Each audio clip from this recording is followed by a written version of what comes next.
citizens of San Jose by making the fence bigger, and so the homeless can't get through. So I hope Caltrans works with the city to avoid, where you're talking at the east end and the west end, the roads are wider. At the downtown, we cannot have a median in the downtown because it's gridlock. We know gridlock. And you can't go to Home Depot. The homeless down at See's Candy and Skater Brothers at the west end of Florida and Sanderson, they still cross. I've nearly hit them in the fire truck. So please do a ride along.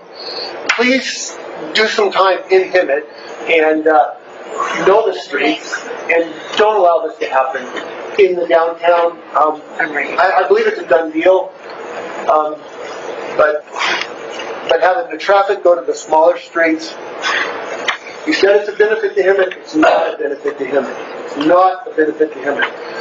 Thank you. Thank you. Raja, I'm going to butcher this, I'm sorry. I'll bring you some pictures. That's it. And here's the second one. That's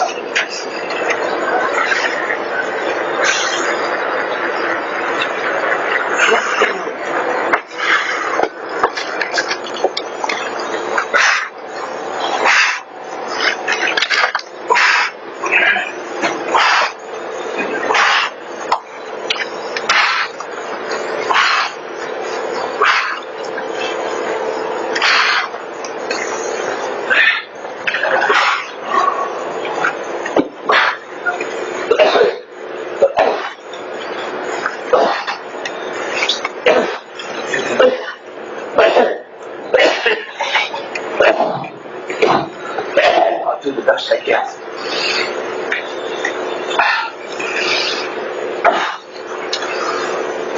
That's one really smart thing I learned today. This project is 2, 3, 4 years ahead of where it should be.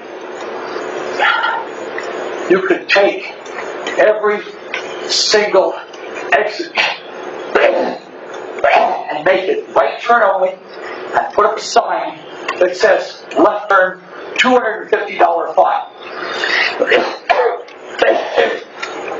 That would put people looking only left and out into the double lane. And you wouldn't need to build a stupid median. The pictures that I've distributed to you are along a 3-block stretch on the right side of Sanderson going south. This is what a median is like when it's built as stupidly as medians have been built. There is no reflective sign every 3 feet. There's no poles saying there's a median there. So at nighttime, time after time after time, somebody thinks they're going to be able to turn left like they would on Florida, and they gouge their tires on the median because it was badly built, stupidly built. Nobody sees dark concrete at night. Your car is out of alignment. There's another $100 and some odd for nothing. Because the median, there's another one going along here with the last picture that has poles down in Menifee. They wanted people to notice there was a median there. So they put up reflective poles. If you come along a lot of your freeway places, every 3 feet, it's the lighted median is this high. There's a reflector and a reflector and a reflector, and you know something is there. You know you're not going to bang your car into that median because there's some sign there.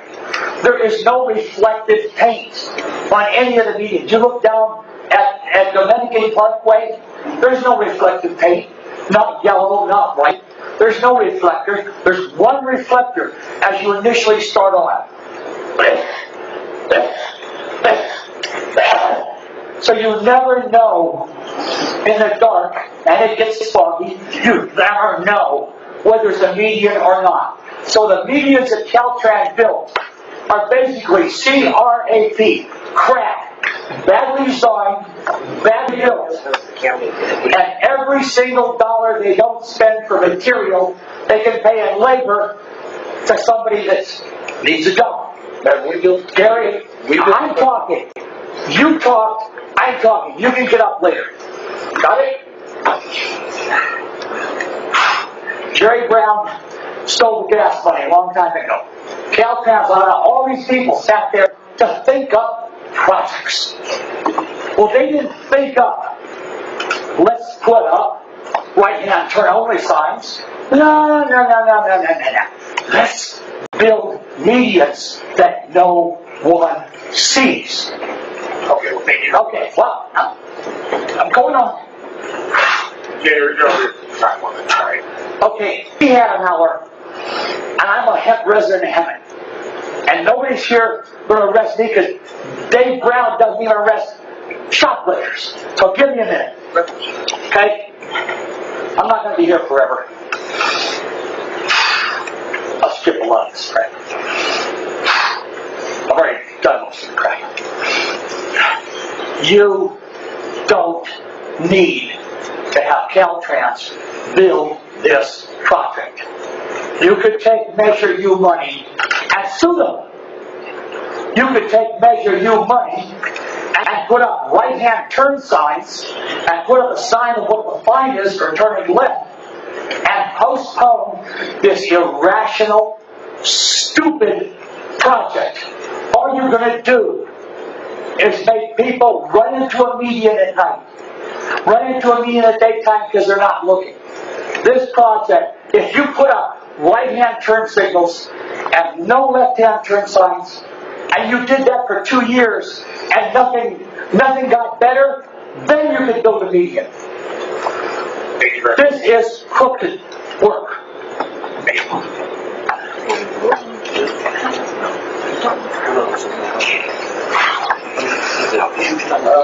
Next speaker, Judith McPherson.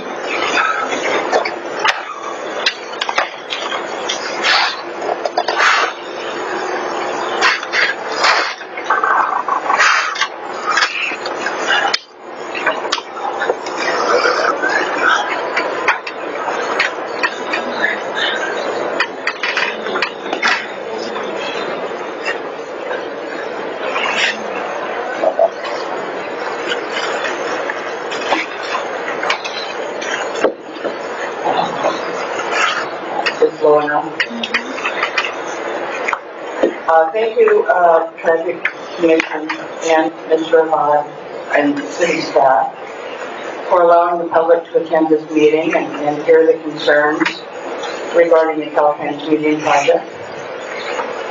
And I do want to state that I know I've heard some people say that they've been residents here for 20 years. My family came here, you've heard the story many times, around 1863.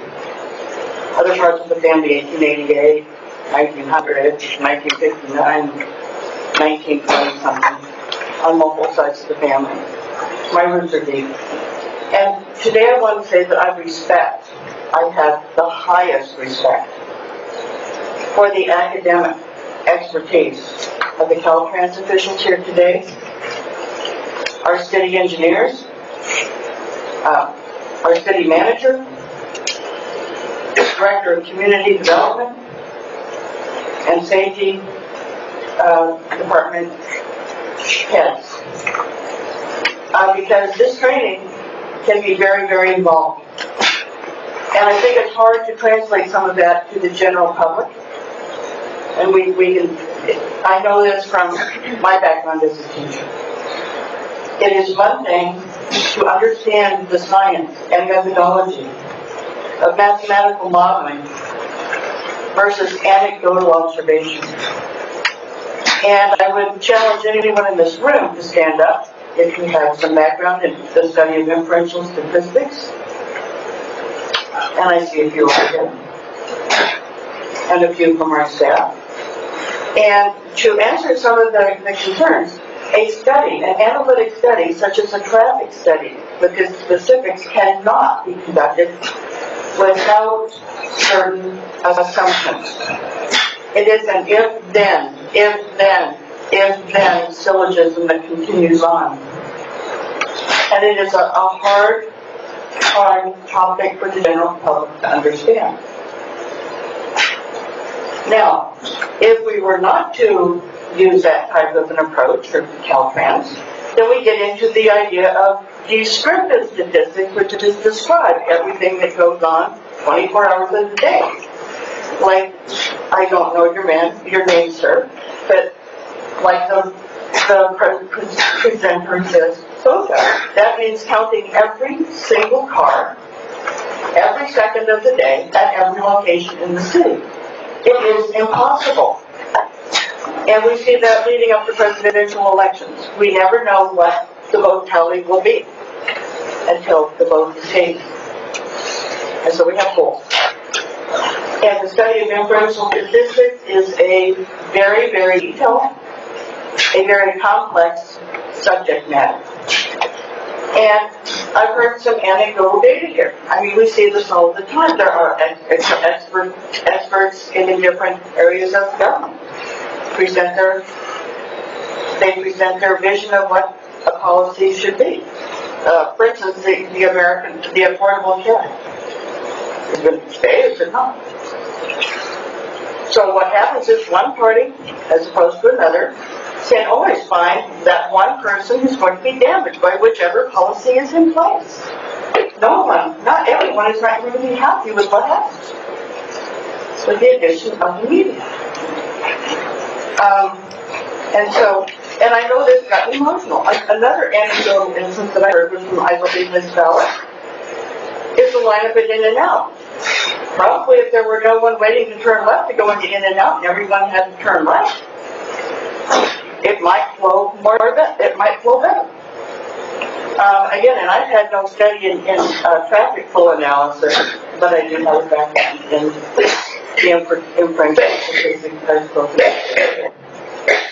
And so I know that we hear assumptions, and they are not just some assumptions that came out of thin air.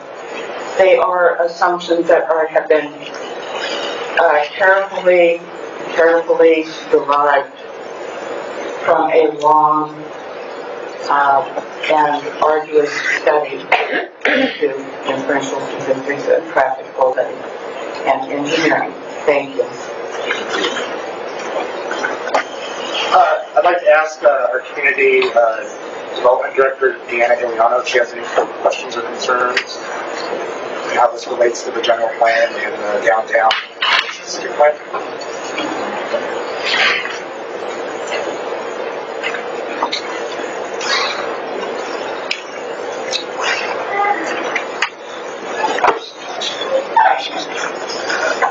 Good morning, Chairman Pennington and Commissioners. Pleasure to be here today. Actually, I do have a couple questions or observations, things that we have been asking and haven't gotten some of these responses yet, so if I may. One of those is in regard to the city recently adopted the downtown Hemet specific plan, and we have given this to Caltrans officials, both in your planning staff and your operational staff, on several occasions. And there is an exhibit within that plan that does show a traffic engineering study for a median. It's this 11 by 17 that's in the plan. I'm happy to show it to you. And so what I understand, though, is despite the fact that the city did study this, did incorporate a median for a very short segment, carefully designed how we wanted to do it based on how the traffic flow would be, that Caltrans is not accepting this design and instead has its own design. And so my question is why you are not being consistent with our specific plan in terms of that meeting. So that's one of the questions I've not gotten an answer to. And the meeting is to be landscaped to the point that one of the other speakers made in terms of that visibility. And that has been requested numerous times by the city. In addition, my other question is, we understand how you're basing your traffic, well, one of our issues has been a lack of an operational traffic analysis. So my question is, if that's the standard that's being employed here, is that because we know on Florida Avenue that there are deficient intersections right now where left-hand turn signals are warranted at the present time and in the present conditions, and by putting the medians in, there'll be an additional concentration of traffic at those intersection points, which adds to a backup of traffic on Florida and other side streets. So if it is not part of this project, as we've been told many times, to study those operational considerations and respond to those operational considerations, when does that happen? Because I think if the median project is going forward and there is impacts on Florida Avenue and on the city side streets, and those intersections cannot handle those left-hand turn movements, then is Caltrans going to correct that? Because Caltrans controls all the signal timing and the existence of the signals. And where it's already warranted, where's Caltrans' responsibility in correcting that? And when is that going to happen? And my third question is, there's a list in your staff report of intersections that were requested by the community and the commission. And I'm sorry I came in late, so maybe this was already addressed, but I don't see this response to whether those are being accommodated or not. And the one that we've been very involved with is the request for a median break and a future signal that the developers would pay for at the mall and the Burlington entrance, because there's such a concentration of traffic, cross-street traffic that would flow at that intersection. And my understanding is that those developers have asked, or those owners have asked for that median break there that could accommodate a future signal. I understand that it's not the optimum distance between the signals, but that occurs all over the place, in Hemet as well as at many other communities, and if it's already warranted today, and why that's not being accommodated. Those are my questions. Fire Chief Scott Brown. You have an answer to that? I mean, I thought that I'd have to answer some of these questions that are brought up. You don't mind? Yeah, we'd like just as much clarification on this. Yeah, which is great. I'm glad to hear. I think all the comments we heard is actually have a legit to it. And if I'm one of the citizens in Hemet, as the gentleman says, I might have that questions and I would like to have an answer to that. That's a very legit. I really appreciate all the comments. This is one of the few actually meetings that we had either with the Chamber of Commerce or the cities. I mean, not with the Chamber of Commerce. Some member of the Chamber of Commerce came to some of the meetings and open meetings. I do some notes. The first question, probably the gentleman first, about working on the fire vehicles, that responding time and stuff like that. We had a meeting with the fire chief probably about 6 or 8 weeks ago. I don't have the time exactly with me, and with the city of Hemet, and both the fire chief and the police chief indicated they will be able to operate, and they don't see any impact to this facilities. Again, I'm not a fire truck driver. I'm a traffic engineer. All what I'm saying, we do have a race curve medians all along the border. We have them actually within the city of Hemet, and they're all operating. And I don't see, if there is an impact, we need to remove that. If there is an impact on, as you say, the city of Hemet has the race curve median next to the mall. If that's causing the delay or causing a problem to emergency, maybe that the city needs to look into that. But our studies shows actually, and I show you in the analysis, that the traffic circulation will actually improve 30% over what's today's traffic. So having that said, that means the response time should be actually better. From traffic engineer point of view, that's all what I can say. Also, the other question by the lady she brought up about the race curve median not being adequate. First of all, the race curve median she was referring to, just for the people attending the meeting today, this is not a race curve median that's built by the state or by Caltrans. This race curve median is not on state highway facilities. We don't operate, we don't maintain that race curve median. That race curve median either within the city you're referring to, or is it within the county of Riverside. So, but But also on a registered median project, when we come in, we don't go ahead and come in and just put a black concrete or white concrete and we'll leave it. No, we do have actually signage, we have actually marking, we have all these reflectors that we place on it and we maintain it. We don't leave it alone. We do have a crews. We have actually a maintenance station within the city of Hemet or close to the city of Hemet that are maintaining our highway, and we are responsible. And if you see some lack of that, please let my office know as soon as possible, because we are obligated to correct these. I agree with you, ma'am, that there must be signage on these registered median, that must be reflected on these registered median, and there will be raised marker and signage on registered median. If not, I will not allow it to be built. And the other thing is, you mentioned about also put a sign and let people not to make a left out. As we said also in our presentation, and the gentleman from our commission, he brought it up, there is some traffic, there's existing driveways that people are prohibited to make a left turn. We've been noticing for the last 10, 15 years, people are not obeying to that. So we have to put some physical barrier to make the law force, because we don't have enough. I don't want to speak also for the police chief, but I don't think we have enough enforcement to enforce every driver. But at least when we monitor it for a while, I think we need to go to the next step. The third question is talk about the city-specific plan. Actually, the city-specific plan called for the rescue median. When we initiated the project, that's why it took us a year and a half to come to the city, because we were searching into what the city-specific plan is looking for. The city-specific plan identifies and has the race curve median as part of this corridor.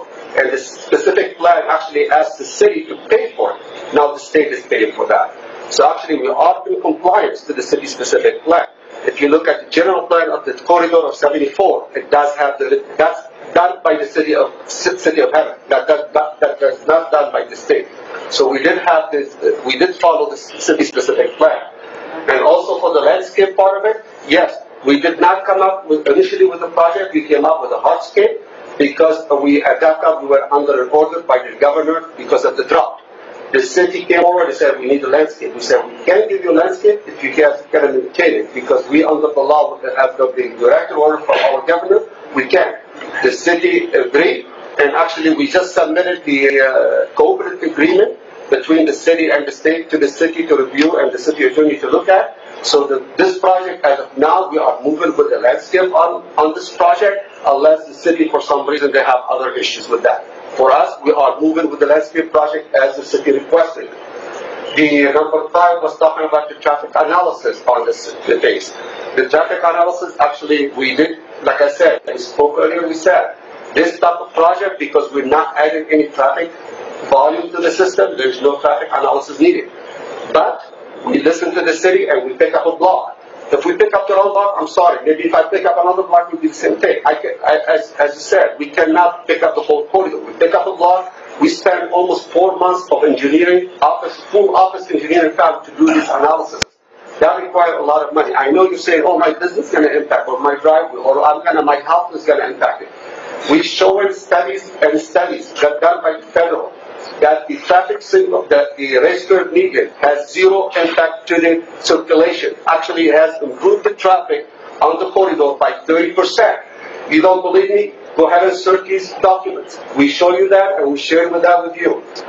You're talking about a left turn impact. All the left turns that we actually operate. We did a study. We lengthened the left turn pocket to accommodate for the storage of these vehicles.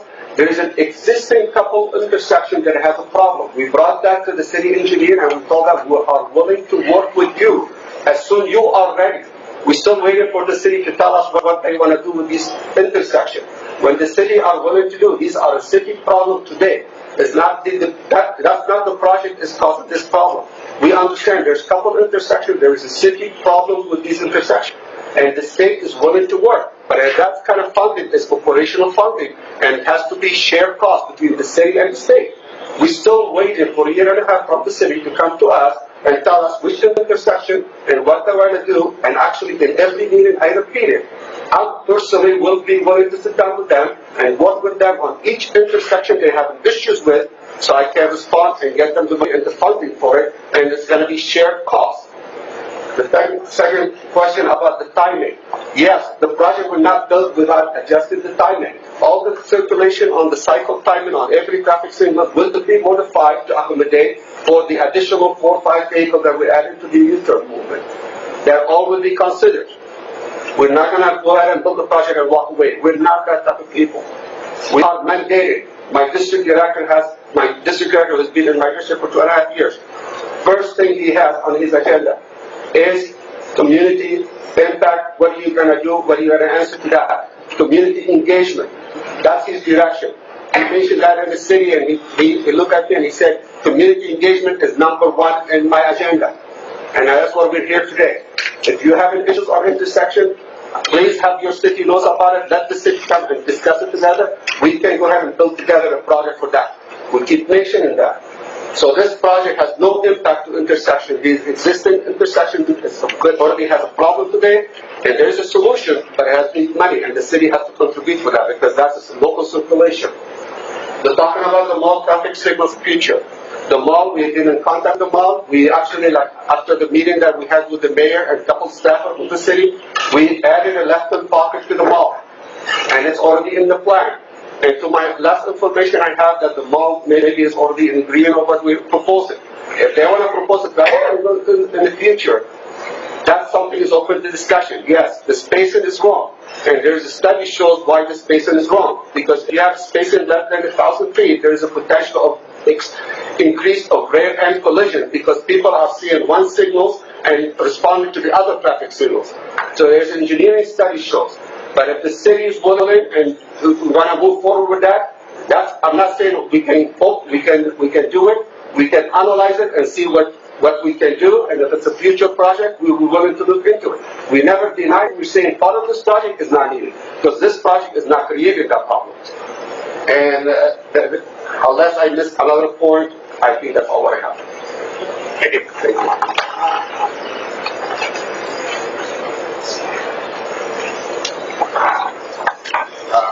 Fire Chief Scott Brown. Any questions or concerns?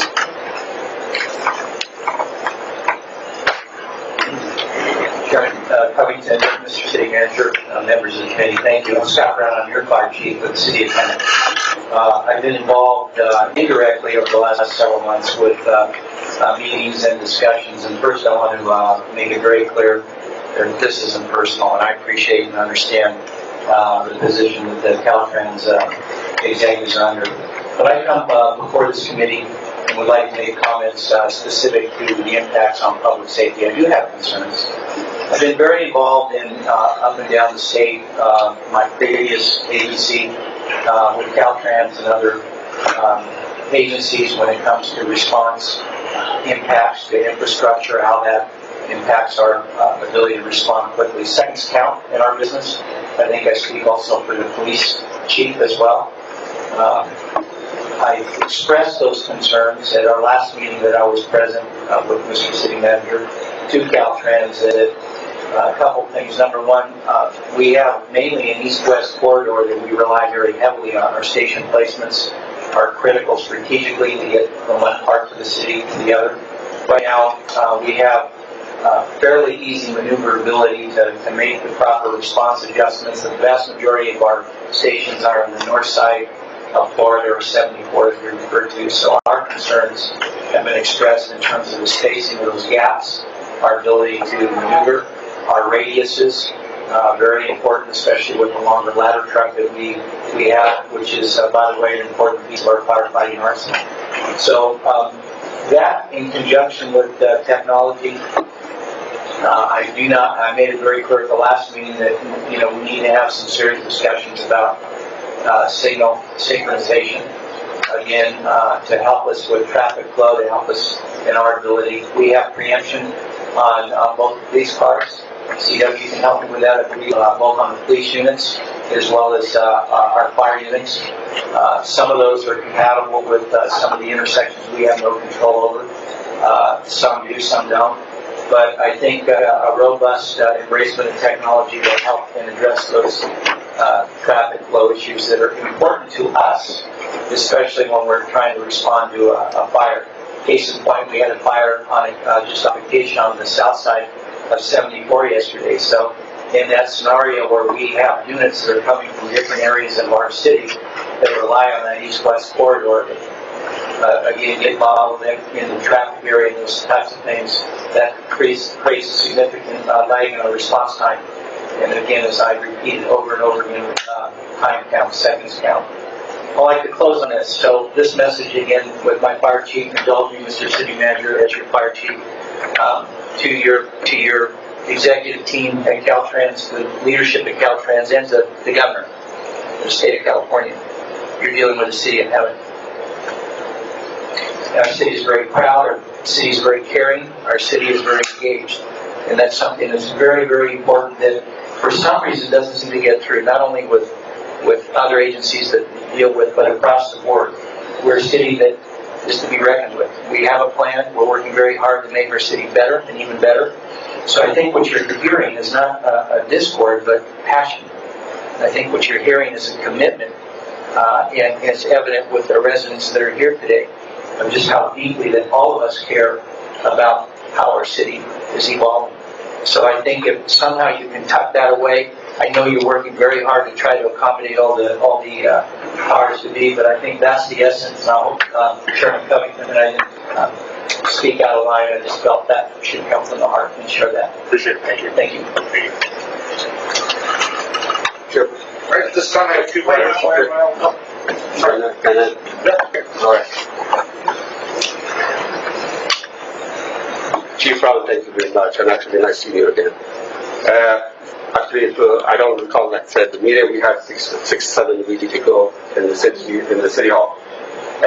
We took that, and actually in the car as I driving with my district director, he ordered me. See the item you just paid? It's added to the project. We're talking about the spacing. We're still waiting for the meeting to have with the chief to understand exactly where the spacing is we have. And if additional spacing is needed, it still be easily to accommodate. So please, if we have a staff from your unit with the city, have a meeting. Our Terry Kasinga is after this meeting. Can you share the part with the chief? Complete streets? No, we're talking about the spacing. We have to have a focus meeting with the chief staff, the fire chief staff, and the police staff to make sure that there's additional opening for emergency only. We're not talking about businesses, we're talking about emergency only. That's going to be easily accommodated. And we are offline. We're trying to have, for some reason, we have a lack of communication to get to your office. So we need to have that meeting as soon as possible so we can accommodate for this spacing. There's no problem. Terminal movement, actually we're improving the terminal movement on multiple locations. If you have a concern about the other one, please let us know. Alright, that's easy fix. There's no problem for that. About synchronization, I think there was a meeting yesterday, neither did we have the okay on all the location. We're going to get synchronization on all the traffic signals on the corridor. That's items already added to the project. For the preemption, we want to try our best. Some traffic signals are so old that if we have to touch it, we have to rip up the whole pavement and have to rip the whole pavement. That might be part of a future project that's coming along as a complete street. We have a complete street project. We have actually 3 more projects, I believe, coming in here. We have a pavement project coming, we have a complete street coming, and we have an ADA, sidewalk, curb ramps, everything is coming along this corridor. If we cannot complete the preemptive traffic signals on this project, I can guarantee you that my district director will be open in the next project to have it done with. So I hope I answered most of your concerns. If you have additional, please have, after this meeting, have Sherry meet with Terry meet with whoever you like from your staff, and we need to have that meeting ASAP so we can include it in the project. Thank you. At this time, I have 2 letters I'd like to read for public record. One from Senator Mike Morales' office, and another from Assemblyman Chad Mays. These are to Mr. Doherty, from the Caltrans director. Dear Mr. Doherty, I am writing to express my concerns about the proposed project to install raised curb medians on Highway 74. The project was initiated by Caltrans in 2013 and the project report was signed in 2015. Caltrans intends to have the project ready to list by 2018. Concerns have been raised by the city, but the city of Hemet has not been adequately involved in the design process. It was not until the city made a request that Caltrans hosted a community meeting on June 21st, 2016. I appreciate the recent efforts of your Region 8 leadership and the discussion they had with me and the city. I believe it is important that this project, that this project only move forward with additional input from the city, public safety officials, and most importantly, the residents themselves. At this point, feedback from the public has been very negative. The primary reason is that the proposed median will impact access to the numerous businesses along the segment of Florida Avenue, which is a primary transportation and business corridor. Another reason for the opposition is the impact that the median islands will have on emergency response vehicles. As I understand, the plans are currently 95% complete and yet no substantiated traffic study analysis has been performed to address potential impacts to police and fire emergency response times. While medians provide safety benefits, the final project design must also adequately address the complete economic and operational impacts the project will have on businesses, residents, police, and fire services in the community. Although the revised design plan includes more median breaks than the previous plan to accommodate better traffic movement, Caltrans has not performed a thorough traffic study or analysis or provided data that demonstrates that the latest plan adequately responds to the city, business, and residential concerns. I believe Caltrans should take the additional time needed to work with the city, public safety officials, and the residents of Hemet to find solutions that address the public safety concerns, traffic delays, and economic impacts in the most comprehensive way possible. Respectfully, Mike Morrell, Senator 23rd District. Dear Mr. Daugherty, I am writing to express the City of Hemet's opposition to the proposed project to install raised curb medians on Highway 74. The project was initiated by Caltrans in 2013, and a project report was signed in 2015. Caltrans intends to have the project ready to list by 2018. The City of Hemet has raised significant concerns with the project, but has not been involved in any portion of the design process until January of 2016, when it requested Caltrans host a community meeting on June 21st, 2016. Despite repeated requests to be involved in the design of the project, Caltrans has moved forward with the project without meaningful city input. The feedback from the public at the June 21st, 2016 community meeting was overwhelmingly negative. The public heavily opposed the proposed project. The primary reason was that the proposed raised medians impacted access to the numerous businesses along this segment of Florida Avenue, which is a primary transportation and business corridor. The secondary reason for the opposition was the impact that the median islands will have on emergency response vehicles. Plans are currently shown at 95% complete, and to date, no substantiated communication with city staff or the traffic analysis has been performed or addressed to address potential impacts to police and fire emergency response times. These medians may provide a traffic safety benefit, but the current design does not adequately address all of the social, economic, and operational impacts that the project would have on the city, the business community, and the residents. While the revised design plans include more median breaks than the previous design plans, presumably to help accommodate more turning movements, Caltrans has not performed traffic and/or operational analysis and provided data to demonstrate that the latest design accommodates the city's concerns. In addition, traffic data reviewed by city staff does not support the design solution. I am very concerned about the potential negative impacts this project can have on the city of Hemet, and ask that Caltrans discontinue work on the raised median project until it has an opportunity to work with the city to design a comprehensive solution that addresses public safety concerns and traffic delays. Additionally, for the purpose of transparency and community input, Caltrans should conduct additional community meetings once a multipliely acceptable design has been reviewed by the city. Respectfully, Assembly Member Chad Mays, 42nd District. I have a question. Yes, sir. Because of the age of the senior citizens here in Hemet, I would like to know how high up off of the street is the barricade, not barricade, but medium going to be. And as Hemet does permit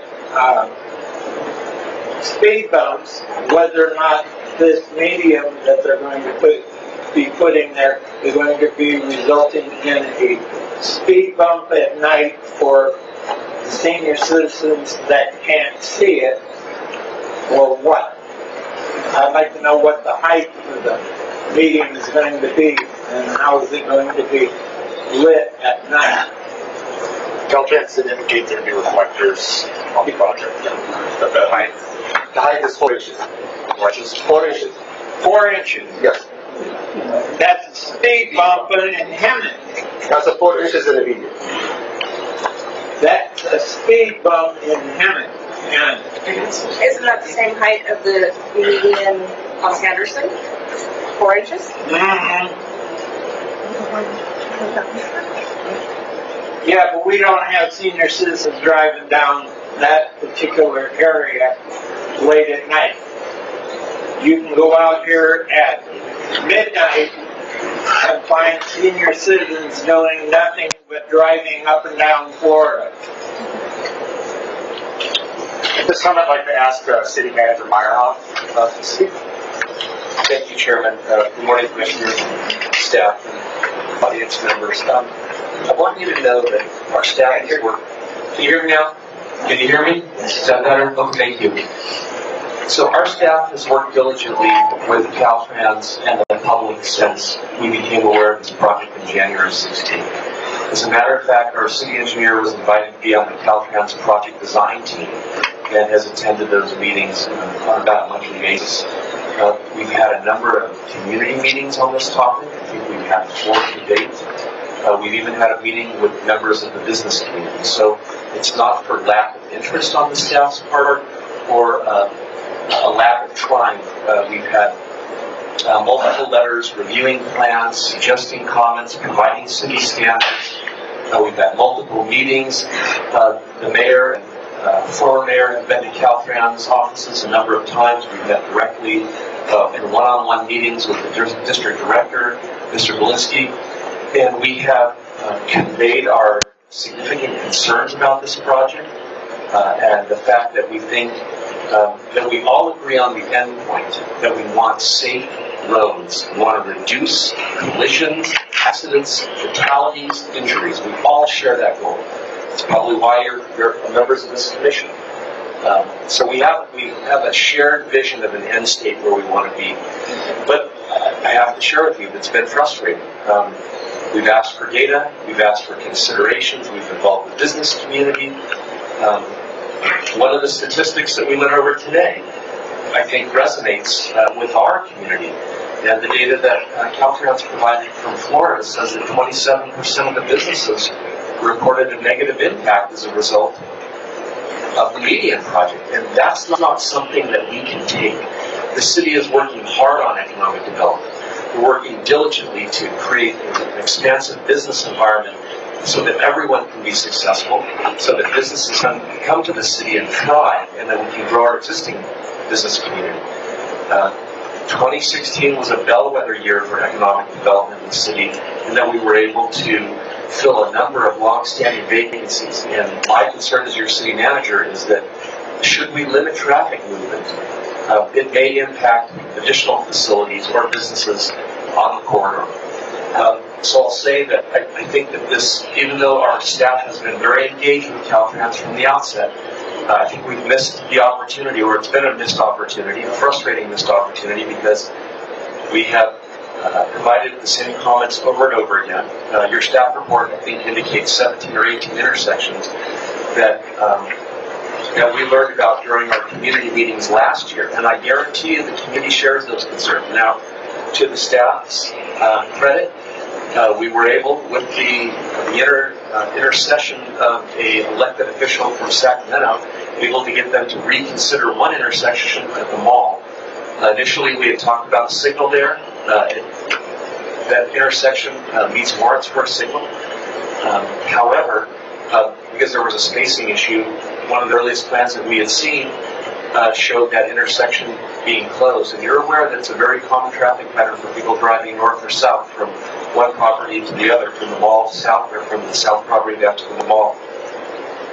So after we had the conversation with the owners of the mall and Caltrans staff and Senator Mike Morrell, due to the good graces of the senator, we were able to have Caltrans rethink that intersection of the traffic movement. So now we're at the point where they're allowing, I guess, a left in to both of those properties. It doesn't really meet the needs, the commercial needs, and I think a signal there is the right design solution, but we still haven't addressed the rest of the intersections. And where there's been businesses that expressed concern about driveway access, we've limited that. We've identified within that letter, this information went to Caltrans months ago, the specific roadway designation in terms of the measurement.